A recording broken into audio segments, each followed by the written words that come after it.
Seth, I feel like nobody shouted out the Knicks or the Rangers today. So can we hear it Are for the we New New York Yorkers? fans? Are there other fans of other teams in there? Anyone? Jeez, there you go. There you go. I like it. Well, you so you have some affiliation with I both love of those teams. I love all my children the same. But no, it's a pleasure to have you here. As we discussed before, you're a spirits veteran, decades of experience with various brands. Do you want to start out a little bit by telling us your role at Proximo? Yeah, my role at Proximo is multifold. I head up the sports partnerships at Proximo. It's fairly a new business unit at Proximo. We kind of established it about 3 years ago. Taking one of your questions, but it's new at Proximo, but sports as a whole for me has kind of gone on about 20 plus years. I was my earlier phases part of the instigator of spirits and NASCAR. Yeah. During that time in 2006. It's also part of that journey in sports, help foster dashboard advertising for spirits brands in TV line of sight with the NHL. But throughout my career in spirits and wine and beer, have always leveraged sports as a perfect construct of where the intersection, right? If you guys think about it, if you're watching sports, you either have a glass or a beer at home, right? Or you're at a bar or you're at someone's house you're bringing. So the intersection at sports and spirits and the consumption of both go hand in hand. And if in essence, that's the strategy, right? There's not a deep granulated insight in that. It's consumers are consuming sports and consuming alcohol at the same time, whether it be at stadium, whether it be at an on-premise bar or restaurant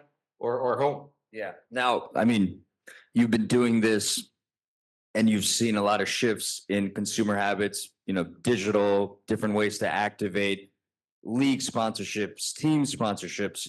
Over the course, what are like a few things that have really stuck out to you that have kind of refined your sports strategy? Great question. I think the adoption of spirits as a whole has changed. I think the adoption of the way we consume media. I saw the team from Roku on here just a moment ago, but coming out of COVID, right? That was a huge shift for how we consume it, how we target, right? Sports was one of the first to come back during COVID, right? And it was through the OTT channels. When you think about the spirits integration, right? Spirits has always been, for the longest time, the redheaded stepchild of the alcohol world, right? But as we've grown, people are starting to appreciate the consumers gotten more savvy, right? If you're at a sporting event, 90% of alcohol still drank at a stadium is beer. But when you're looking for an alternative choice, right, you want a quality product, you want a quality opportunity to expand your horizons because people have gotten smarter and the information that's available to them, whether it be through sports or about your spirits, is just endless with the opportunities that are abound right now. Yeah. Now, looking at Proximo, 20 plus brands, few iconic brands, 1800, Cuervo, my personal favorite, Bushmills. You have 80 plus partnerships. From a high level, how are you kind of pairing, whether it's like teams, athletes, leagues, with these brands? Like what are the high level things you're focused on? Yeah, well, it's 80 plus partnerships, and just so everyone's attuned to that, that's league, teams, events. So it's the conglomeration of everything. But there's strategy behind it all, right? It's what is the KPIs that we're trying to achieve for the brand, and where does it make sense, right? And a lot of that goes down to a lot of different categories, geographic centric, right? Where is my brand strong, and where do I need to develop that, right? Again, being a spirits veteran, tequila for the longest time never existed in New York, right? It was a whiskey market. But if you look at the Southwest in California, right, that's where we dominate. So strategically, if you look at my tequila partnerships, most of them are in that Southwest corridor. I also have what I call just partnerships, right? The Seattle Kraken. We own the Kraken rum. If I wasn't the partner of the Seattle Kraken with Kraken rum, I'm missing something. The Boston Celtics with the Bushmills, your favorite, right? The Cloverleaf goes hand in hand with that. So there's just some natural synergies that go, but ultimately they're all rooted in insights and what we're trying to achieve from a geographic area, from a consumer reach area. Dobell and Bushmills foray into the PGA Tour, right? That more affluent audience and what they're trying to achieve. And then you have the Cuervo with the UFC, which is a little bit more high energy, multicultural, Hispanic going after that. So everything is rooted in insights and what we're trying to grow from a brand standpoint. And then I'll have to say, just from a personal standpoint, all of us is rooted in relationships, right? There are just some partners that I just don't want to work with because they don't have the reputations that we want to go forward with. And that's what we're trying to do, is build a positive culture in sports and in spirits.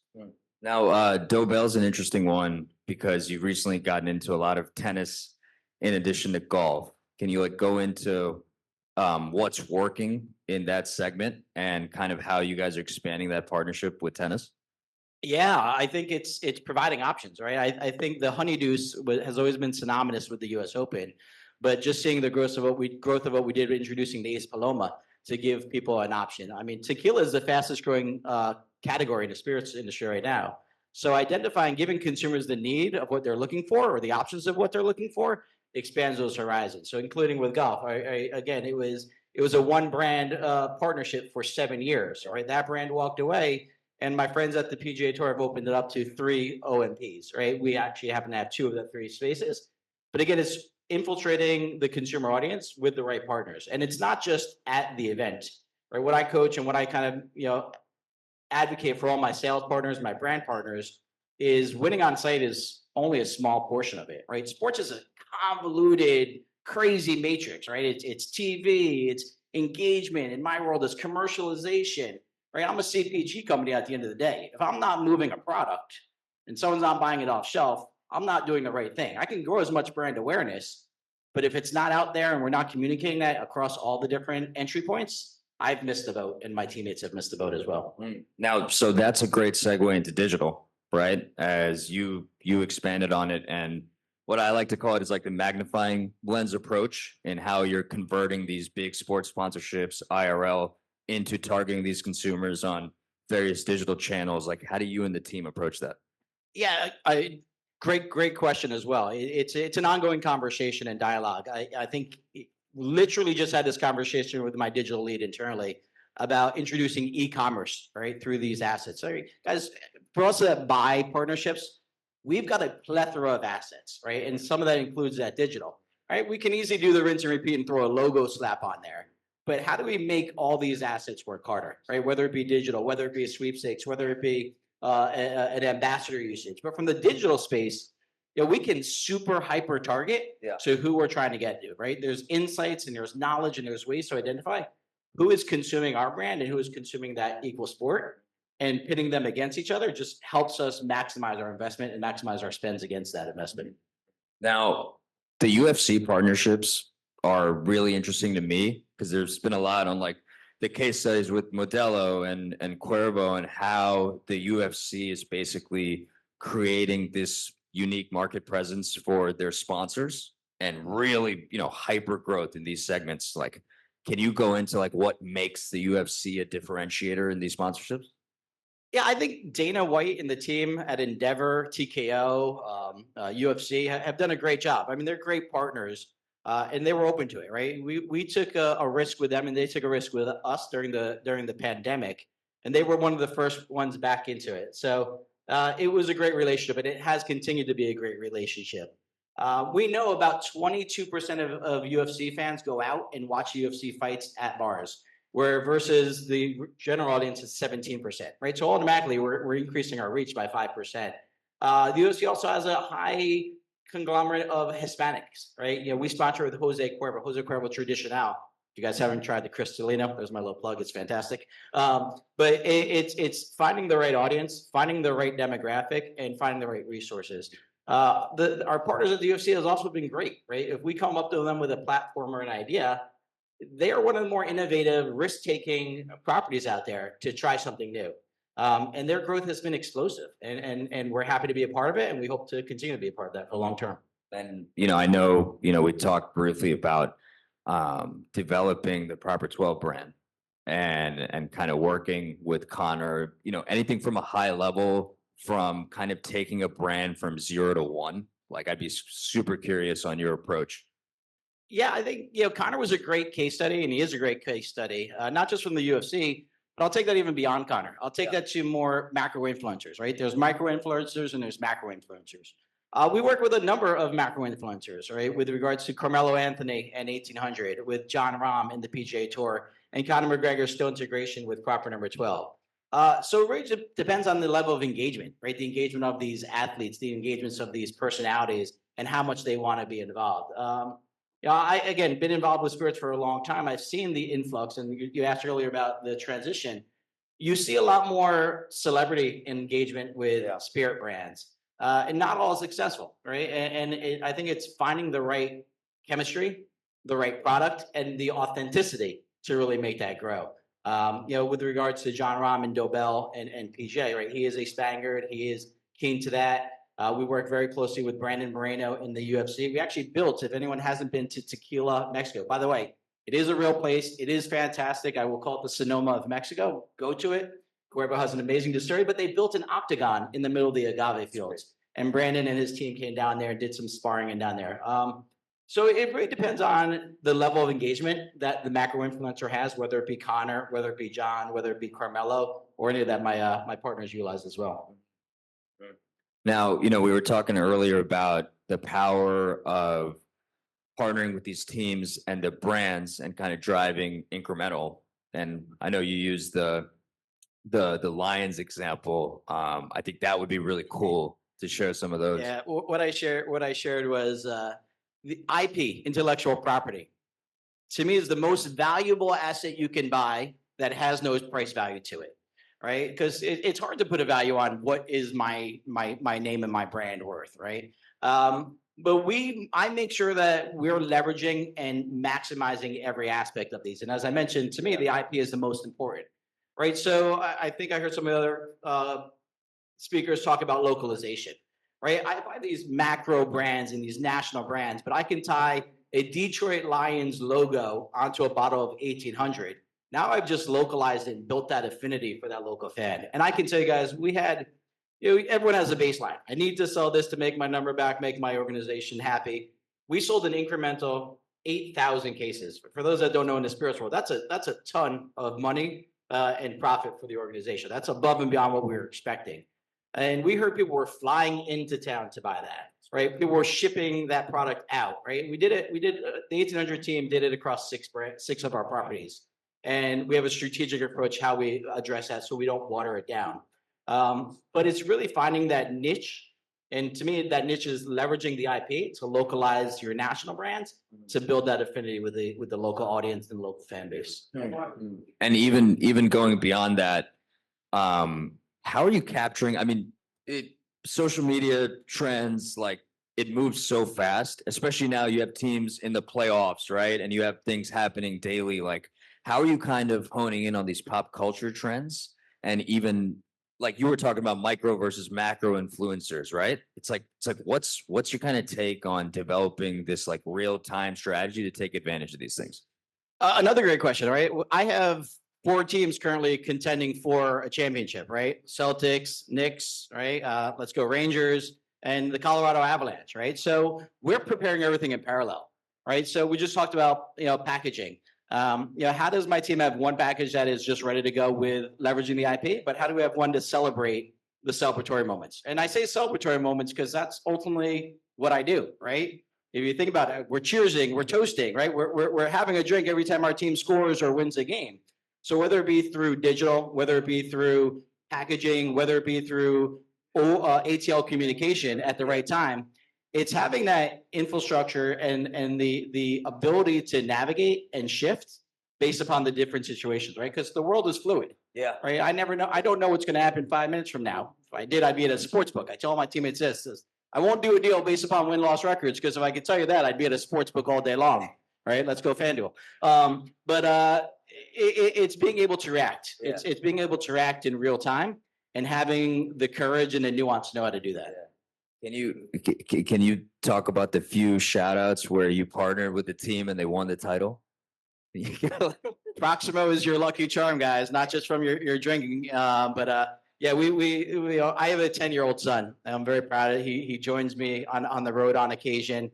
And it pains me as a New Yorker. He's a Celtics fan because the Celtics were the championships when we signed them. He's a Rams fan. The Rams won the championship when we signed them. He's a Kraken fan. We signed the Kraken and they were brand new. So as a native New Yorker, it pains me to see that he's not following there. but we've got the geography covered. So we need a Proximo odds booster for the next team you sign, and then we'll parlay boost the title. Yeah. Let's do it. We need a FanDuel parlay. That's Right. it. I think, another big thing I wanted to hit on is you guys were managing all of these sports partnerships and relationships in-house for the longest time, and now you have Horizon helping you out, right? With the strategy and the direction of your sports. Why the shift to engage with an agency, and how has that process been? First and foremost, the process has been amazing. I mean, it's a slow burn because not everyone understands our world. And I think that's partly why I brought Horizon in. When you have one or two properties, yes, you can manage that internally, but we're up to, between 70 and 80 properties right now. And it shifts every day. We sign new ones, we let go, we expand beyond. It's being able to manage the entire ecosystem and not just the day-to-days. It's looking for the opportunistic areas where if we see a championship is coming along, how are we going to leverage that championship? How do we maximize and be a part of the parade or in the locker room celebration? And just having so many properties and so many opinions, it really helps to navigate and control that. And I think having Horizon, right, they're one, we did an RFP and multiple partners came in and they're all great. I maintain relationships with all the partners and agencies that came in. But it came down to a few things. It came down to experience and also comfort level, right? Yeah. The relationships that you have, not just the relationships that I have with my property partners, but the relationship I have with my agency. Many of you guys don't know my Horizon team was here for 5 minutes. The guy's on his day off, but he came by just to wish me luck and then walked out. But it comes down to that. It's not just the agency relationship. It's the relationship that you build from here on throughout life and support each other throughout life. I love it. I don't know how many people have that good a relationship with their agency. So huge kudos to you for talking nice on them. I think it's probably a good time to go to Q&A if anyone has any questions. Given it's so tied to Conor McGregor, and if you've done anything with that particular brand outside of UFC, leveraging him, or how you think about that, given his presence in it? Yeah, I mean, Conor's a great ambassador for the brand. He initiated the brand. I was lucky enough to be with him on the inception of that brand. But the brand's evolved, right? It's gotten to Conor is an element of the brand, a very strong element of the brand. But with regards to Proper 12, we partner with 3 NHL teams. So the Tampa Bay Lightning, the New York Rangers, the New Jersey Devils. Right, so it's finding those nuances in those markets and that localization and how to drive it, right? Because as much as Conor is one side, not just Conor, but anyone can be polarizing, right? So you have to make sure that you have that right balance, and you're really honing into the local affinity and the local love, and that's what we got with the Rangers and the Devils and the Lightning as it relates to Proper 12. Cuervo is a legacy brand. Everyone introduced to it 25, 30 years ago said, I'll never drink tequila again. You're seeing tequila rise in the market. It's becoming, you got to reintroduce your brand again. Can you explain how you're telling the story differently today? Yeah, you're right. I mean, the Cuervo brand is a monster, right? It's an amazing brand. And our partnership with the UFC is just one avenue, right? We're revitalizing it. You should actually see the work that the team just came out and did. I'm lucky enough to be a part of what the insights are in the strategy. But Cuervo has won a numerous number of blind taste tests, right? I don't think people have revisited Cuervo in a long time. Cuervo has a number of different lines as well, right? You're talking primarily about Especial, which is a mixto. I'll give you guys a quick education on tequila because I love it. It's a mixto. It's about 50% agave, right? And the growth trend has been more towards 100% agave. But Cuervo in itself has a number of different lines. We really generally focus on the Jose Cuervo Tradition Upfront, which is 100% agave, which does have that high quality. Cuervo also does a lot with sustainability. So throughout my partners, if you go to a number of these stadiums, you'll see sustainable cups. We make cups, keep the cup programs utilizing agave fiber. So we take the bagasse, which is the biodegradable aspect of the agave plant, and we convert it into straws, into fibers, into surfboards. So Cuervo has been at the innovation front of sustainability, and evolution, right? So you started it in your early entry to spirits, but we have lines to progress. And I will tell you this, right? If you're making a margarita, there's nothing better than a Cuervo because you're putting sugar on top of sugar, and it's just fantastic. Just real quick, given the age of college kids, does that make NIL hard for you to participate in?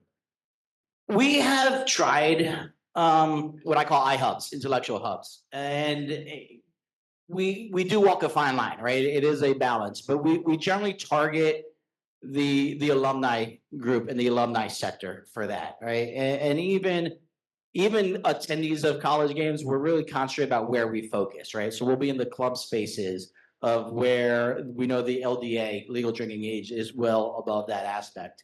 Proximo is a very compliant organization, right? So we generally stay towards influencers and personalities that are 25 and above, age 25 and above. But there's no denying things such as Caitlin Clark and that dynamic she's had, right? Hey, I don't think she might be, because she's 21. My team asked me, hey, why don't we go after Caitlin Clark? I said, well, show me your checkbook, right? And I don't think people realize, again, the value, right? Her WNBA salary might be $58,000, but that $28 million she just got from Nike, I don't think I can touch. And I don't think everyone realizes that aspect of it. But NIL is interesting. I'm still learning it myself. We do a lot of personal service agreements with professional athletes. College, just for me, is a unique one that we're still exploring. We're watching from the outside, but we also want to be at the forefront of social responsibility and the industry leaders on there. So you mentioned that different regions have certain preferences. So my question is, how does your media strategy change based on that? And how often is it looked at and revised? That's a great question. As I said earlier, sports is a convoluted matrix, right? There's a lot of different vehicles to go through, right? So media is one aspect of it, right? PR is another aspect. Commercialization is another aspect. And my media team, right? That's not on me. That's going to be on my media team.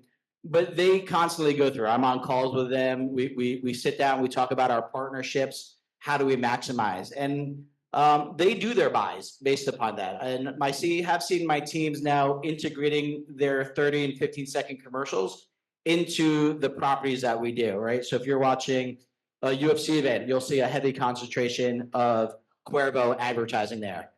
Through a lot of my relationships and the deals that I'm able to strike, we have media baked into those. So in a lot of it, it's sometimes moving deck chairs around, right? From one pocket of A&P dollars to another pocket of A&P dollars, still accomplishing that same reach and that same goal.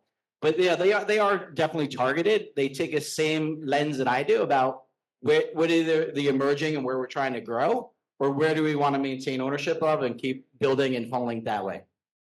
Seth, we really appreciate it. Thank you. Appreciate you guys. Thank you.